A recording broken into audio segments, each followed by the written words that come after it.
आपल्याला या व्हिडिओमध्ये बाल कीर्तनकार सी भ प कुमारी निकेताताई स्वामी करवंदीकर यांचे दणदणीत असे कीर्तन पाहायला भेटणार आहे। अखंड शिवनाम सप्ताह व ग्रंथराज परमरस पारायण सोहळा गणेश मंदिर समता नगर उदगीर असेच नवनवीन व्हिडिओसाठी श्री नागेश्वर दुंगा चॅनलला सबस्क्राईब करायला विसरू नका।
मोजे उदगीर या ग्रामी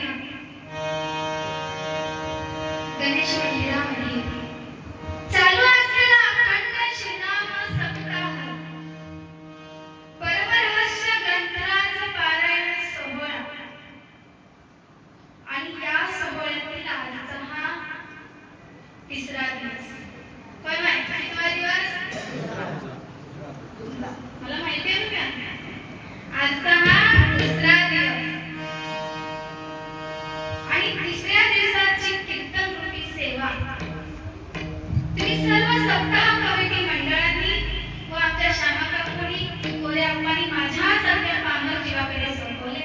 खरंच माझं काहीतरी भाग्य आणि आजच्या कीर्तन रूपी सेवेकरिता निवडलेला अभंग वीरशैव संप्रदायातील संत श्रेष्ठ शिवसंत वैराग्याची महान मूर्ती वैराग्य मूर्ती महातपस्वी महात्यागी वैराग्याचे प्रतीक असलेले संत श्रेष्ठ शिवसंत लक्ष्मण माऊलीचा 4 चरणांचा जवळजवळ सर्वांच्या मुखागत असलेला साधा सोपा अभंग आजच्या या सेवेकरिता निवडलेला आहे। शिवाहर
वस्तीचा मत्ता वसा तुमच्या आमच्या हातात दिले आणि इष्टलिंग कळून दिले असे महान क्रांतिकारक जगज्योती महात्मा बसवेश्वर यांच्या मंगल चरणी आनंद साष्टांग दंडवत समर्पित करून तसेच 16व्या शतकातील संत माऊली परमरक्षाच्या माध्यमातून शिवभक्तीचा प्रचार प्रसार केले आणि वनमाताला असे भूरुका आता कोणी देऊ नका अशी महान हाक देणारे श्री संत शिरोमणी मन्मथ माऊली यांचे चरणी अनंत साष्टांग दंडवत समर्पित करते.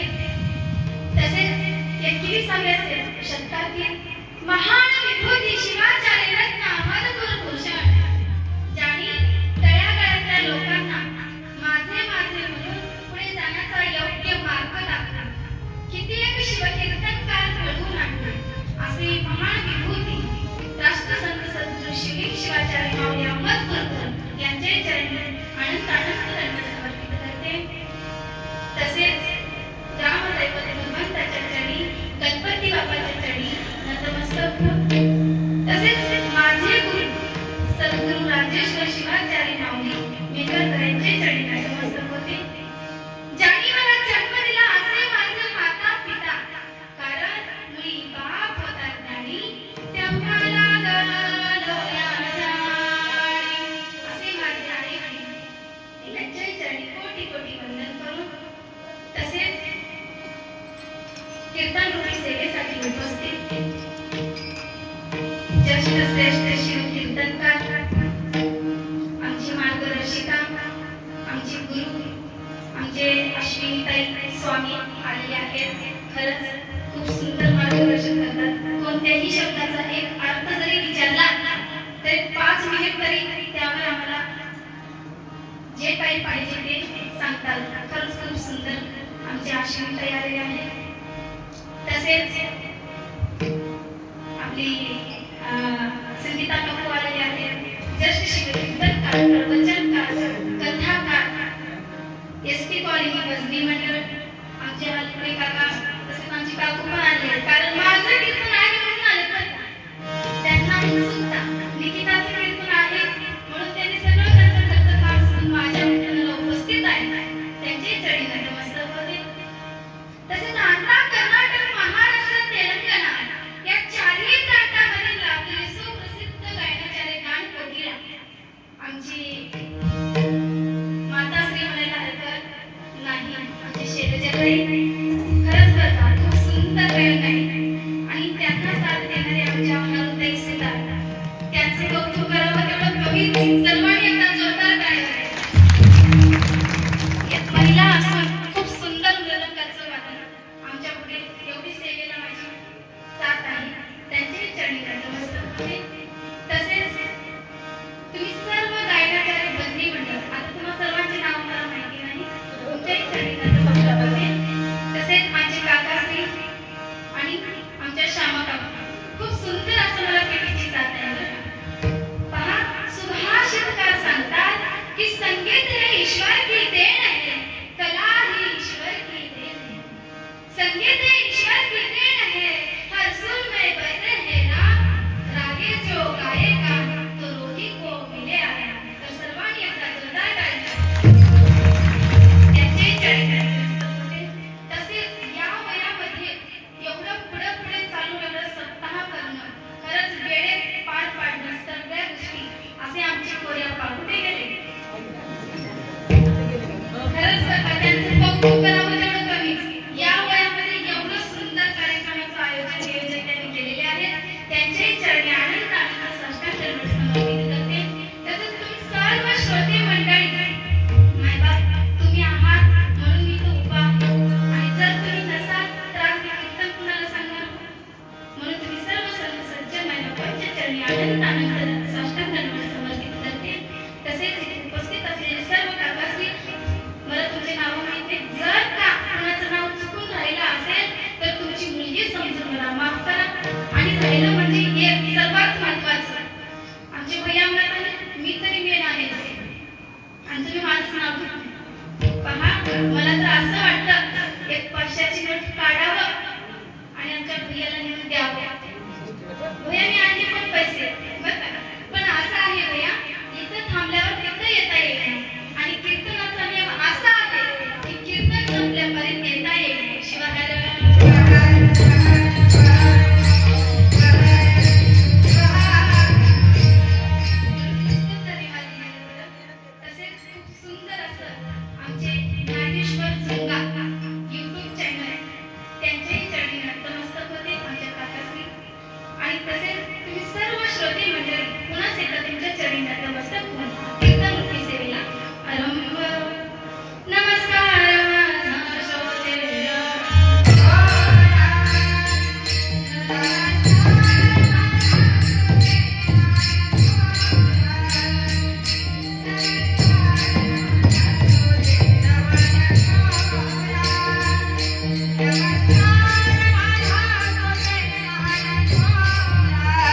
संतांना सुद्धा संसार करा.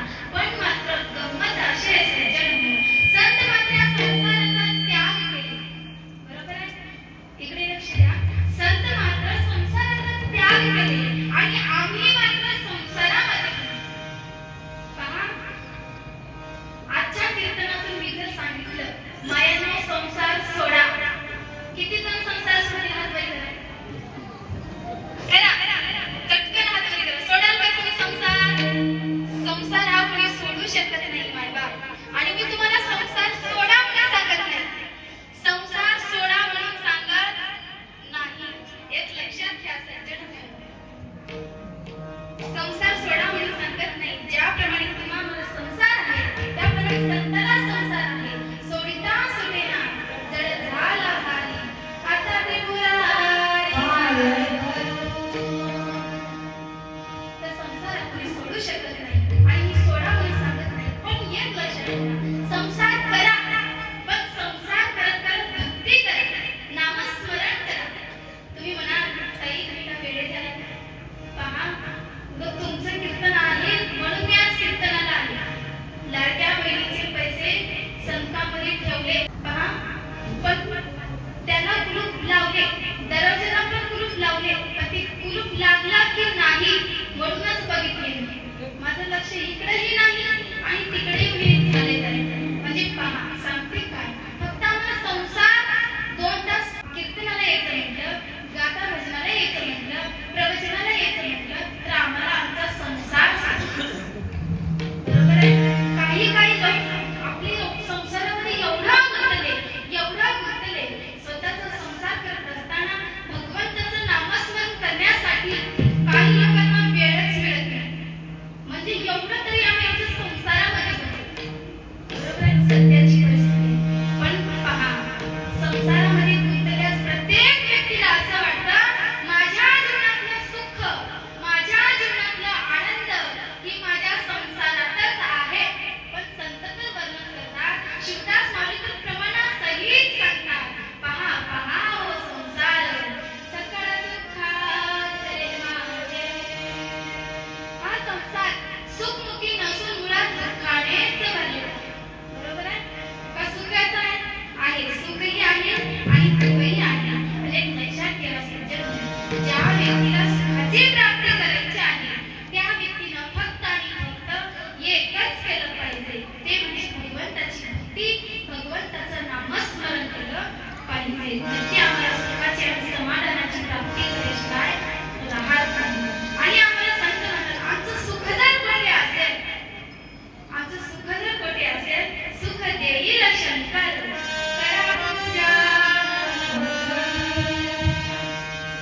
त्या सुखाच्या प्राप्तीसाठी आम्हाला पूजन करावे लागेल, भक्ती करावी लागेल.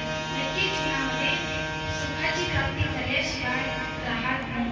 आणि एक लक्षात घ्या, एक साधं उदाहरण तुम्हाला सांगते. पहा, एसटी मध्ये ड्रायव्हर असतात, बऱ्या प्राप्त एसटी मध्ये ड्रायव्हर असतात. ते ड्रायव्हरच्या जवळ बसणाऱ्याला कमी आदळे लागतात की पाठीमागे बसणाऱ्याला कमी आदळे लागतात? बोला. पाठीमागे बसणाऱ्याला कमी आदळे लागतात. कोण म्हटलं? हे बघा, पाठीमागे बसणाऱ्याला जास्त आदळे लागतात आणि ड्रायव्हरच्या जवळ बसणाऱ्याला कमी आदळे लागतात. मग अगदी त्याचप्रमाणे आमचा विश्वाचा ड्रायव्हर म्हणजे तो भगवान शिव आहे. आणि त्या शिवाच्या जवळ जो भक्त आहे सज्जन, त्याच्या जीवनामध्ये मात्र कुठल्याच प्रकारचं दुःख येत नाही. आणि जो व्यक्ती भगवंतापासून दूर आहे त्याच्या जीवनामध्ये मात्र दुःख आल्याशिवाय राहत नाही. शिवाय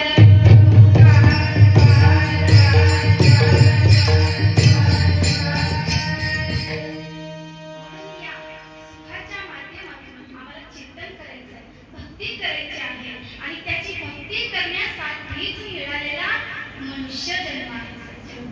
पहा, या मनुष्य जन्माचं हित व्हावं यासाठी साधू संतांनी संतांच्या जीवनामध्ये ज्या ज्या ठिकाणी जसा जसा संताला अनुभव आला, संतांनी घेतलेला अनुभव, संतांनी घेतलेली अनुभूती हे अभंगाच्या माध्यमातून तुमच्या आमच्या समोर ठेवले आणि सांगितले की बाबा रे, हा अभंग रूपी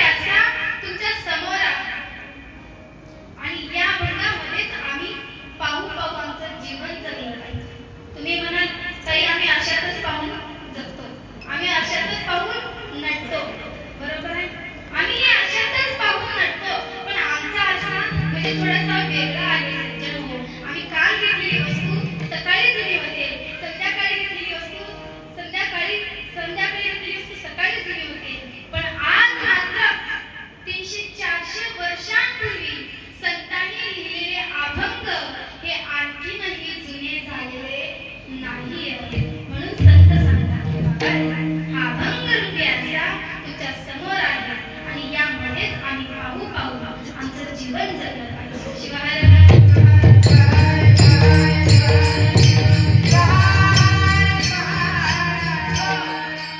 मग आता विचार करण्यासारखीच गोष्ट आहे. पहा, संतांमध्ये आणि आमच्यामध्ये काहीच फरक नाही.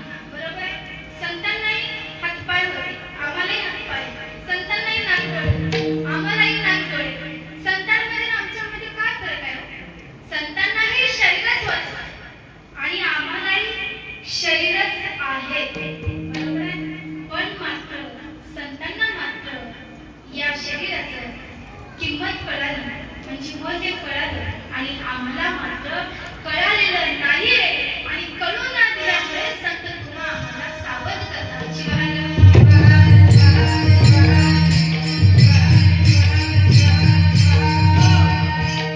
सज्जनो, खरंच आज आपण भाग्यवान आहात. कारण तर या पवित्र पावन भारत देशामध्ये तुमचा आमचा जन्म झाला. ही भूमी म्हणजे साधी भूमी नाही. हे देश म्हणजे साधं नाही. पहा, या भारत देशामध्ये, या भारत भूमीमध्ये जगज्योती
आणि ज्यावेळी भगतसिंगाला एका महिन्याच्या नंतर फाशीची शिक्षा होणार, त्यावेळी भगतसिंगजी दररोज व्यायाम करायचे आणि व्यायाम करत असताना भगतसिंगाला एका व्यक्तीनं पाहिलं आणि तो व्यक्ती भगतसिंगाजवळ आला आणि भगतसिंगाला प्रश्न विचारला. म्हणता, भगतसिंगा, अरे एका महिन्याच्या नंतर तू मरणार आहेस, एका महिन्याच्या नंतर तू मरणार आहेस, तरी तू दररोज व्यायाम का करतो? त्यावेळी भगतसिंगजी खूप सुंदर उत्तर सांगितले. अरे एका महिन्याच्या नंतर मी मरणार नाही, तर एका महिन्याच्या नंतर मी माझा हा पुष्परूपी देह माझ्या भारत मातेला समर्पित करणार आहे. एका महिन्याच्या नंतर मी मरणार नाही, तर एका महिन्याच्या नंतर मी माझा हा पुष्परूपी देह माझ्या भारत मातेला समर्पित करणार आहे. अहो, जेवढं काही संतांचं वर्णन करावं, आपल्या या भारत देशाचं वर्णन करावं, तेवढं कमीच आहे सज्जन हो. पण आपल्याकडे वेळ नाही, म्हणून सांगते, या भारत देशामध्ये साधू संतांचा तर आदर गौरव केला जातोच जातो, पण महत्त्वाचं म्हणजे स्त्रियांचा सुद्धा केला जातो. पहा, ज्या मातेला पूर्वीच्या काळामध्ये 4 भिंतीच्या आतच राहण्याचा हक्क होता, आज तीच माता पुरुषाच्या खांद्याला खांदा लावून कार्य करते. सांगण्याचं कारण एवढंच आहे की आज प्रत्येक क्षेत्रामध्ये महिला पुढे आहेत. आज प्रत्येक क्षेत्रात असं कोणताच क्षेत्र राहिलेलं नाही की त्यामध्ये महिलाच नाही. आज प्रत्येक क्षेत्रामध्ये महिला पुढे आहेत. पण आज प्रत्येक क्षेत्रामध्ये महिला पुढे असताना एकदा पेपरला प्रश्न पडला. आज प्रत्येक क्षेत्रामध्ये महिला पुढे आहेत, खरं आहे, पण एसटी चालविण्याचा ड्रायव्हरच नाही. आता ते सुद्धा लागू होतील ते मी सांगू शकत नाही. पण या प्रश्नाचं उत्तर सज्जन हो, मी तर असं देते, जरी माझी माता, जरी माझी आई एसटी चालविण्याचा जरी ड्रायव्हर नसेल, तर आमच्या घराचा तरी ड्रायव्हर आहे. अहो, घरामध्ये कसे संस्कार करायचे, घरामध्ये बाळ जन्माला आणायचं की राक्षस जन्माला आणायचं, हे केवळ आणि केवळ आपल्या मातेच्या हातामध्ये असतं. म्हणून आज प्रत्येक क्षेत्रामध्ये महिला पुढे आणि आज प्रत्येक क्षेत्रामध्ये महिला पुढे असताना प्रत्येक व्यक्तीला असं वाटतं, मुलगी नको, मुलगाच हवा. कशाला? म्हातारपणी जोडे मारेल का घराबाहेर काढेल? कशाला मुलं? मी म्हणत नाही की मुली आणि मुलामध्ये भेदभाव करत नाही, पण सांगते मायबाप, आज प्रत्येक क्षेत्रामध्ये महिला पुढे आहेत. आणि नाही ते देवाला नवस बोलतात. आपला देवा, तुला एक नाही 2 भंडारे करीन, पण मला एक मुलगा होऊ. बरोबर आहे? असं कोणी म्हणतं का? देवा, तुला 2 भंडारे करीन, मला एक मुलगी होऊ दे, असं कोणी म्हणतं का? असंही म्हणतील, पण असं म्हणणारे खूप कमी आहेत सज्जन हो. पण अशी भेदभाव करणारी संस्कृती आमच्या भारत देशाची नाहीये. आमची संस्कृती श्रेष्ठ आहे, पवित्र आहे, पावन आहे. आणि अशा संस्कृतीमध्ये भारत देशामध्ये तुमचा आमचा जन्म झाला सज्जन हो. आज तुम्ही आम्ही भाग्यवंत आहात, पुण्यवंत आहात, धनवंत आहात. आणि या धन्यवंताच्या जन्मामध्ये आम्हाला अनंत कोटी ब्रह्मांड नायक आशुतोष भगवान शिवाची प्राप्ती करायची आहे सज्जन हो. आणि त्याची प्राप्ती करून घेण्यासाठीच मिळालेला हा मनुष्य जन्म आहे. मात्र लक्ष्मण माऊली अभंगाच्या प्रथम चरणात ऐसा जन्म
श्रेष्ठ जन्म मिळाला. कसा मिळाला? महालाभ जन्म मिळाला. मानवाचा जन्म हाचे महालाभ. उपाय सुलभ सावरला. या विश्वामध्ये अनेक जीव आहेत, पण अनेक जीव असताना सुद्धा लक्ष्मण माऊली म्हणतात की सर्वात श्रेष्ठ जर जीव कोणता असेल बोलू नका तर मानवाचा. सर्वात श्रेष्ठ जीव ही मानवाचा आहे. एक देव मानवाला भगवंताचं भजन करता येतं, भगवंताचं नामस्मरण करता येतं, भगवंताची भक्ती करता येते. अन्यथा दुसऱ्या जीवाला करता येतं का? येणार नाही. म्हणून सर्वात श्रेष्ठ जन्म हे मानवाचा आहे. पहा, एक उदाहरण सांगते. मला सांगा, मोबाईल मध्ये बॅलन्स असताना फोनवर बोलता येतं की नसताना येतो? मोबाईल मध्ये बॅलन्स असेल तर आम्ही फोनवर बोलू शकतो, अन्यथा बोलू शकणार नाही. अगदी त्याचप्रमाणे जोपर्यंत आमच्यामध्ये बॅलन्स आहे तोपर्यंत आम्ही भगवंताची भक्ती करू शकतो आणि अन्यथा करू शकणार नाही. त्यासाठी मिळालेला जन्म हा खूप श्रेष्ठ जन्म आहे. महालाभ जन्म मिळालेला आहे. मिळाल्याच्या नंतर या जन्मामध्ये आल्याच्या नंतर आम्हाला मोक्षाची प्राप्ती आणि मोक्षाची प्राप्ती करून घेण्यासाठी मिळालेला मनुष्य जन्म आहे सज्जन हो. म्हणून संत म्हणतात ऐसा जन्म मिळणार नाही, करा विचार जरा सोई. करा विचार जरा, विचार करायचा. पहा, विचार करण्याचे अनेक प्रकार आहेत, अनेक प्रकार आहेत, पण अनेक प्रकारांपैकी महत्त्वाचे फक्त दोनच आहेत. एक सुविचार आणि एक कुविचार. बरोबर आहे? आणि कुविचाराला नष्ट करून सदैव आम्ही सुविचारच केला पाहिजे. कारण तर सुविचार हे एकमेव राष्ट्रीय एकात्मतेचं प्रतीक होय मायबाळ. ते प्रतीक जोपासण्यासाठी आम्हाला सत्कर्माच्या माध्यमातून, चांगल्या विचाराच्या माध्यमातून नक्की आमच्या जीवनाचं सार्थक झाल्याशिवाय नाही. पण आज प्रत्येक व्यक्तीला असं वाटतं माझ्या जीवनाचं चांगलं व्हावं. बरोबर आहे? प्रत्येकाला वाटतं माझं चांगलं व्हावं म्हणणारी लोक या जगामध्ये खूप आहेत सज्जन हो. मात्र चांगलं करणारे खूप कमी आहेत. पण एक लक्षात घ्या महिला, जोपर्यंत आम्ही दुसऱ्याचं चांगलं करणार नाही, जोपर्यंत आम्ही दुसऱ्याबद्दल चांगला विचार करणार नाही, जोपर्यंत आम्ही दुसऱ्याची निंदा करायचं सोडणार नाही, तोपर्यंत आमच्या जीवनाचं कधीच चांगलं होणार. कारण चांगलं आणि वाईट हे दोन्ही आमच्या कर्मावर अवलंबून. जसे आम्ही कर्म कराल तसे आम्हाला फळाची प्राप्ती होणार आहे. केल्या कर्माचे भोगावे ते फळ, पापी घडे छळ पुण्याचे. केल्या कर्माचे भोगावे ते फळ,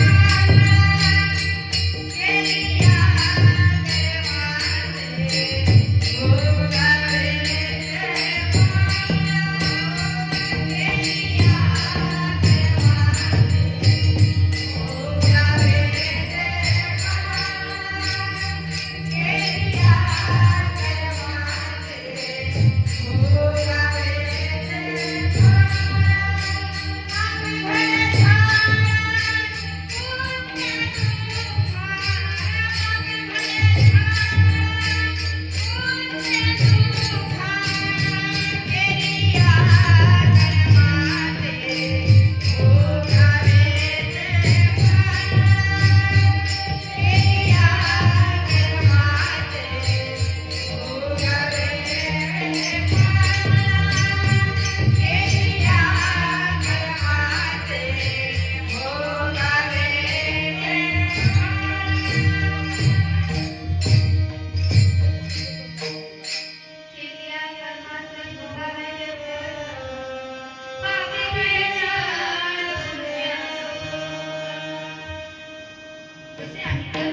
तुम्ही कुठून आला माहित नाही? बोला, तुम्ही कुठून आला? सहजच आहे. मी जर तुम्हाला विचारले तुम्ही कुठून आला, तुम्ही काय सांगाल? घरून आला. बरोबर आहे? आम्ही घरून आलो. मग मला सांगा, आम्ही ज्या घराला घर बांधलेलं आहे ते आमचं घर आहे का? आहे का? नाही. आम्ही कुठून आलो? त्या घरून इथं आलो. मग आता कीर्तन संपल्यावर जायचं कुठे आपण? ज्या घरी आम्ही इथं आलो त्याच घरी आम्हाला परत जायचं आहे. मग तुम्हाला विचारते श्यामा तुम्ही कुठून आलात? वा, घरून आलात. बरोबर आहे. आणि तुम्हाला जर विचारलं तुम्ही कोण आहात, संतांनी दुसरा प्रश्न विचारला, तुम्ही कोण आहात? तुम्हाला जर विचारलं साहजिकच आहे की तुम्ही तुमचं नाव सांगा, गाव सांगा, आडनाव सांगा, कार्याच्या माध्यमातून मिळवलेलं पदवी तुम्ही सांगणार. पण संत या प्रश्नाचं असं उत्तर देतात, मी कोण आहे? माझा मित्र कोण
तुम्ही बाहेर का बसला? राजपुत्राने सांगितले की राजे साहेब, तुम्ही आम्हाला फक्त आणि फक्त 100 सुवर्ण मुद्रा दिल्या आणि 3 महिन्याचा कालावधी दिला. पण या 3 महिन्याच्या कालावधीमध्ये महाल भरवण्यासाठी सर्वात स्वस्त वस्तू जर कोणती असेल तर मला एक आयडिया सुचली. आपण एक काम करावं, गावातलं सर्व काही केर कचरा जमा करावं आणि आपल्या महालामध्ये भरावं. राजे साहेबांनी पहिल्या राजपुत्राची योग्यता ओळखली, निघाले दुसऱ्या राजपुत्रात. दुसराही राजपुत्र महालाला लॉक लावून महालाच्या पायऱ्याच बसला. राजे साहेबांनी स्पष्टीकरण विचारले दुसऱ्या राजपुत्रांना की बाबा रे, तुम्ही बाहेर का बसला? त्यावेळी दुसराही राजपुत्र बोलू लागला, राजे साहेब, तुम्ही आम्हाला फक्त आणि फक्त 100 सुवर्ण मुद्रा दिल्या, 3 महिन्याचा कालावधी दिला. मग मला एक असं करावं वाटलं की 100 सुवर्ण मुद्रा एका जुगारावर लावावं आणि 100 सुवर्ण मुद्राच्या 1000 सुवर्ण मुद्रा करावं. पण झालं असं की मी 100 सुवर्ण मुद्रा गमावून बसलो. ठीक आहे, राजे साहेबांनी दुसऱ्याही राजपुत्राची योग्यता ओळखली, निघाले तिसऱ्या राजपुत्रात. तिसऱ्या राजपुत्राला माहिती झाली राजे साहेब आपल्याकडे येत आहेत. त्यावेळी तिसरा राजपुत्र सुंदर पुष्पहार घेऊन राजे साहेबांचे स्वागत करण्यासाठी दाराबाहेर थांबला. ज्यावेळी राजे साहेब आले त्यावेळी राजे साहेबांचे खूप सुंदर स्वागत करण्यात आलं. अहो, जिकडे पाहावं तिकडे प्रसन्न प्रसन्न वाटू लागलं आणि राजे साहेबांनी तिसऱ्या राजपुत्राची योग्यता ओळखली आणि तिसऱ्याच राजपुत्रानं राजपद हे प्राप्त केलं. शिवाय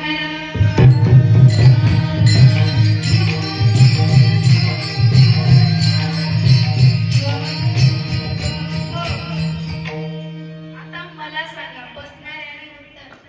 या कथेचं तात्पर्य असं आहे सज्जनो, ज्या पद्धतीने राजे साहेबांनी तिन्ही राजपुत्रांना 100 सुवर्ण मुद्रा दिल्या होत्या, अगदी त्याचप्रमाणे भगवंताने तुम्हा आम्हाला या कलियुगातल्या महामानवाला जगण्यासाठी आयुष्य हे 100 वर्षाचं दिलेलं आहे. किती? 100. ज्या पद्धतीनं राजे साहेबांनी तिन्ही राजपुत्रांना एक एक महाल दिला होता, तसं भगवंताने तुम्हा आम्हाला या कलियुगातल्या महामानवाला एकच आयुष्य दिलेलं आहे. आणि ज्या पद्धतीनं राजे साहेबांनी तिन्ही राजपुत्रांना 3 महिन्याचा कालावधी दिलेला होता, अगदी त्याचप्रमाणे भगवंताने तुम्हा आम्हाला 3 अवस्था दिल्या आहेत. बालपण, तरुणपण आणि म्हातारपण. या तिन्हीपणामध्ये जसे आम्ही कर्म कराल तसे आम्हाला फळ मिळतात आणि मिळालेला जन्म खूप श्रेष्ठ जन्म आहे. आणि हा जन्म एकदा गेला की आम्हाला परत परत मिळणार नाही. आणि जन्म मिळवण्याकरिता आम्ही कितीतरी जन्म घेऊ, किती जन्म घेऊ. माऊली अभंगाच्या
कितीतरी जन्म फिरल्याच्या नंतर हा मनुष्य जन्म आम्हाला प्राप्त होतो. मग आमचे ज्येष्ठ शिवकीर्तनकार आमच्या अश्विनीताई म्हणत आहेत, त्यांच्या मनामध्ये नक्कीच प्रश्न निर्माण झाला असेल, निकिताताई पहा, लक्ष्मण माऊली आता अभंगातून अनेक जन्म म्हणतात आणि शिवदास माऊली शिवपाठामध्ये 84 एवढी 84 लक्ष म्हणतात. बरोबर आहे? त्यांच्या मनामध्ये प्रश्न निर्माण होतात. मग मी सांगते लक्ष्मण माऊली या अभंगामध्ये अनेक जन्म का म्हटले असतील? अनेक जन्म कीर्तनात जाणणार. बरोबर आहे? मग शिवदास माऊलींना का वाटलं? शिवदास माऊलींनी शिवपाठामध्ये 84 लक्ष का म्हटले असतील? 84 एवढी का म्हटले असतील? 84 लक्ष जन्म कीर्तनात सिद्ध प्राप्त नरहरे हा नरहरे प्राप्त करण्यासाठी आम्हाला 84 एवढी फिरावी लागते. किती? 84 फिरून फिरून फिरून फिरून मग तेव्हा हा मानवाचा जन्म आम्हाला प्राप्त होतो. मग मला सांग शिवदास माऊलींनी शिवपाठामध्ये 84 का म्हटले असते? 85 का म्हटले नसते? पैसा माता 85 का म्हटले नसते? 83 का म्हटले नसते? 82 का म्हटले नसते? 84 का म्हटले असते? मला सांगा 84 म्हणण्याचं नेमकं कारण तरी काय? पहा 84 का म्हटले असतील? सज्जन हो, जन्माचे मुख्य 4 प्रकार पडतात. बुद्धीच, श्वेतच, अंडच आणि जालच. आणि या प्रत्येक प्रकारामध्ये आम्हाला 21 लाख वेळे फिरावं लागतं. 21 च्या 84 आणि 84 हा अनुमान काढलेला आहे. पण जन्म प्राप्त करण्यासाठी आम्हाला 84 एवढी फिरावं लागतं. फिरून फिरून हा जन्म आम्हाला मिळालेला आहे, प्राप्त झालेला आहे. या जन्मामध्ये आम्हाला आमचं स्मरित करण्यासाठी, सार्थक करण्यासाठी सर्वांनी आता मी जे म्हटलं तेच करायचं. इकडे लक्ष द्या. आता तुम्ही म्हणाल ताई काय करायचं नाही, म्हणजे मी दुसरं काही करायला सांगणार नाही. हे बघा सर्वांनी वर हात करून हाताने टाळी वाजवून मुखाने भजन करायचं. हात सर्वांनी हात खाली. थांबा थांबा, हात खाली करा. सज्जनो हात खाली करा.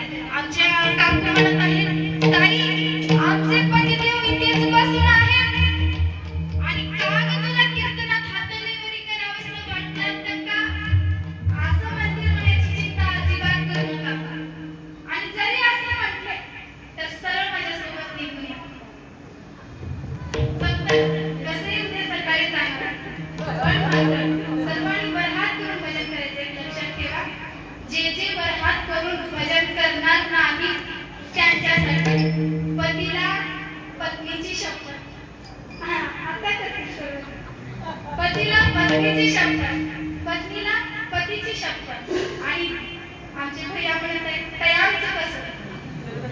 लग्न झालं. एक लक्षात ठेवा ज्याची लग्न झाले नाहीत ना त्याची लग्नच होणार. म्हणून सांगते सर्वांनी वर हात करून हाताने टाळी वाजवून भजन करायचं. सर्वांनी वर हात करा. लाटांचा सांड गळस लाज अभिमान कला भजन निर्माण. सर्वांनी वर हात करा. जय जय शंकर रघुमाई. जय जय शंकर रघुमाई. जय जय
माऊली काय सांगतात?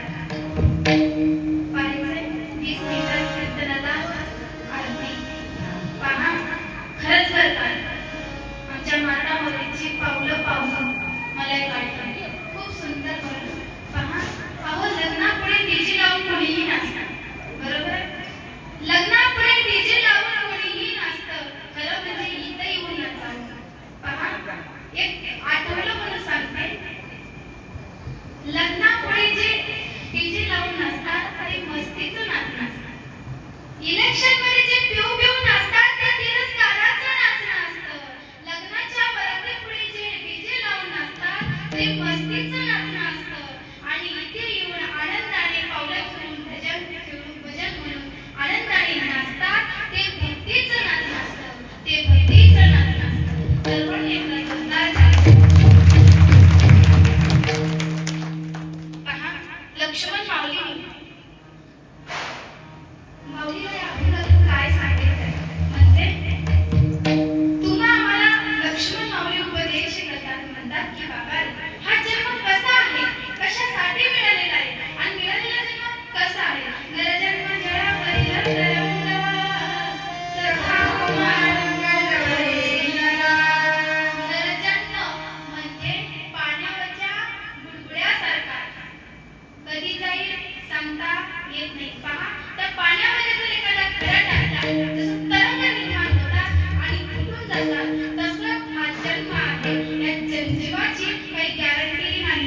या जीवाची काही शाश्वती नाही. महादेव म्हणे जीव शाश्वत, शिव तो शाश्वत. या जीवाची काही गॅरंटी नाही सज्जन हो. म्हणून माऊली अभंगाच्या तिसऱ्या चरणात सांगतात, करी स्वाही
नाम या शब्दामध्ये